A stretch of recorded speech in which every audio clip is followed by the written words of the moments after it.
Comment trouver sa mission de vie, ce qui te fait vibrer et qui donne du sens à ta vie au quotidien? Bien, il existe nombreuses approches pour la trouver. On peut parler de coaching, de bilan de compétences, de thérapie, de formation, mais moi je trouve qu'il existe un outil parfait et plus précis pour y arriver. Je te présente l'ikigai. Ikigai ou raison d'être en japonais. C'est ce qui te pousse à te lever le matin avec enthousiasme et être acteur de ta vie. L'ikigai est un équilibre parfait entre ce que tu aimes, ce pourquoi tu es doué, ce pourquoi tu peux être payé et ce dont le monde a besoin. En fait, l'ikigai, c'est plus que la mission de vie, c'est l'alignement de tes passions, de ta profession, de ta vocation et de ta mission. Je vais t'expliquer pourquoi c'est la voie royale, selon moi, d'être dans cet alignement. Donc si tu cherches du sens dans ta vie et un truc qui te nourrit et qui te paye, qui te fait vivre, c'est la vidéo qu'il te faut. Premièrement, si tu es simplement dans ta mission de vie, tu seras satisfait, mais en précarité à un certain moment donné. Pourquoi ça?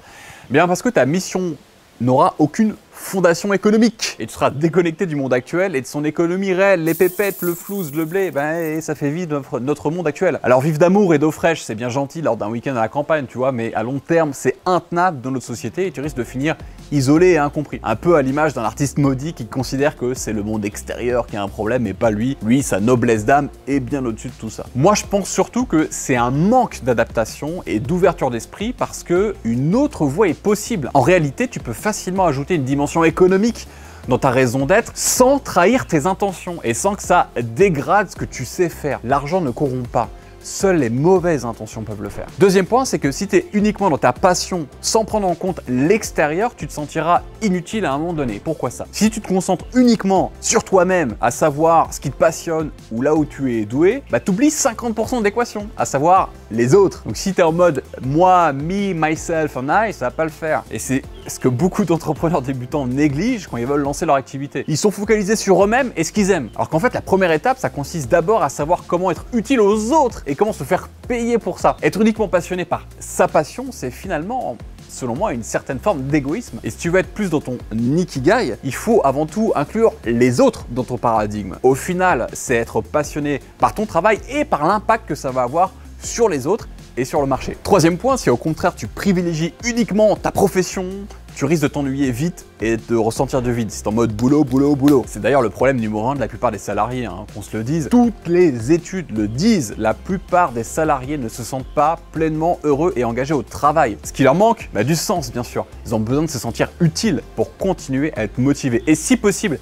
aimer ce qu'ils font au quotidien. C'est devenu un vrai challenge de notre époque qui regorge de bullshit jobs et de pratiques managériales qui sont totalement dépassées et qui tuent la passion et le sens. On arrive à des situations qui sont ubuesques, où les gens sont même plus capables d'expliquer ce qu'ils font et surtout pourquoi ils le font. Et si tu me suis depuis un moment, tu sais que ce fameux pourquoi, c'est un élément fondateur pour réussir son projet, pour kiffer. Quand on est entrepreneur, on se lève le matin, on sait pourquoi, on sait pour qui. Et c'est ce qui nous donne le carburant de faire les choses, même quand c'est dur, même quand ça pique. Donc s'il n'y a rien qui te donne le feu sacré et qui te drive, c'est mort. Et enfin, quatrième point, si tu te sens appelé par une discipline et que tu te lances dans un marché uniquement sur la base d'une vocation, d'un appel, tu risques de te mettre en danger ou d'être dans l'incertitude. Parce qu'en fait, tu vas manquer des fondamentaux et de compétences pour livrer au mieux tes clients, donc le marché. Ça va être compliqué dans un marché compétitif où ça peut même être carrément impossible, car la barrière d'entrée sera trop haute du point de vue des compétences et tu ne seras pas assez passionné par le sujet pour mettre l'effort suffisant, faire le kilomètre supplémentaire pour rattraper ton retard sur le marché. L'ikigai te permet justement de combler ces déséquilibres que je viens de te lister. Et c'est 100% aligné dans ton projet, bien plus qu'en trouvant simplement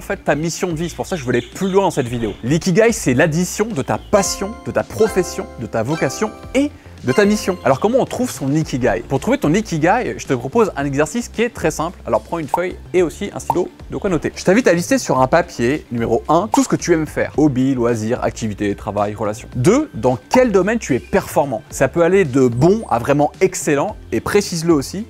Ce que tu sais très bien faire et à quel niveau tu sais bien le faire. Troisième question, quelles activités peuvent t'apporter la reconnaissance des autres pour qu'ils te disent merci et que tu te sentes reconnu. Et enfin, quatrième question, quelles sont les activités qui peuvent apporter du bien au monde? C'est-à-dire où est-ce que tu peux changer la vie des autres et à quel niveau ça peut impacter positivement la vie des gens. Prends 15-20 minutes pour poser tout ça à plat et une fois que tu as tout ça sur ton papier, tu peux croiser les éléments qui te parlent le plus pour trouver la meilleure formule pour un projet pro et perso 100% aligné. Ça peut évoluer, hein, ça n'a pas besoin d'être tout le temps très fixe et très précis, mais tu peux tester différentes combinaisons. Le but, c'est de prendre du recul sur la formule qui t'impacte le plus et de te poser la question suivante. Est-ce que je me sens encore faire ça dans 5 ans, dans 10 ans, dans 15 ans ou encore 20 ans? C'est souvent un très bon indicateur pour savoir si tu es dans le bon chemin. Comment on aligne un projet boiteux sur son Ikigai? Ça, tu as déjà dû le remarquer, mais souvent, on peut voir des idées de projet qui remplissent pas vraiment totalement les 4 dimensions de l'Ikigai, et c'est ce que j'appelle moi un projet boiteux. C'est une situation qui n'est pas confortable,